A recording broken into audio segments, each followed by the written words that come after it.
حضرت حاجی امداد اللہ صاحب رحمۃ اللہ علیہ کا ایک بہت مجرب عمل ہے، ہر طرح کی سختیوں، پریشانیوں اور ظلم و جفا سے حفاظت کا عمل ہے۔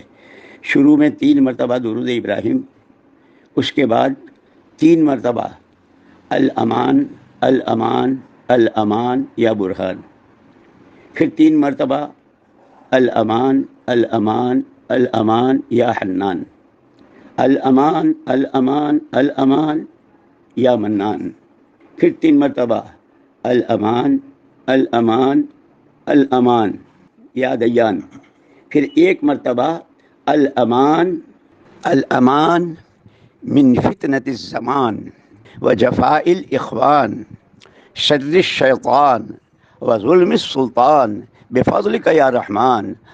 زمانے کے تمام فتنوں سے، لوگوں کی ہر طرح کی سختی سے، شیطانی شرارتوں سے اور حکومت کے تمام ظلم و جفا سے تیرے فضل سے ہمیں امان و رحمت فرما۔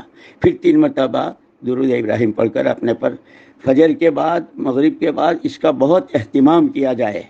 یہ نہیں کبھی پڑھ لیا کبھی نہیں، لیکن اس کا اتنا زبردست تجربہ ہے کہ بڑے بڑے مسائل لوگوں کے لیے آئے اور اللہ پاک نے مدد فرمائی۔